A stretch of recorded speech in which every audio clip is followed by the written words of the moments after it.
In 1900, 7 out of 10 children who were born were given one of those top 20 most popular names. In 1960, 6 out of 10 children got one of the most popular names. In 2000, that had dropped to 4 out of 10.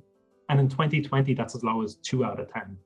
So what we're seeing is as time progresses, particularly recently in the Irish context, parents are choosing more and more specific names for their children. And what tracks exactly perfectly with that is that they're also reducing their family size over time. So it's not unusual in Ireland to have couples either that have no children or that have only 1 or 2 children. That's a really big change in the 1960s, where we all know many families who might have had 6 or 7 or even up to 10 children. Across the 20th century, Mary was the most common name in almost every year. Imagine this, 1 in 5 girls were named Mary up until about the 1980s. And since 1989, Mary hasn't appeared in the top 10 again. And then the second prong of this is actually the kind of part of our Irish identity that's still really intact.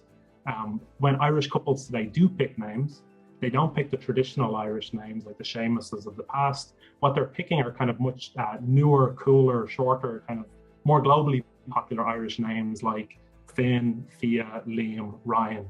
And so it's almost like it's reflecting our kind of contemporary image of ourselves as kind of a global Ireland that still has that Irish identity, but is now globally integrated in a certain way. And what we're seeing is as we kind of pick these more and more specific names, we're also having fewer and fewer children.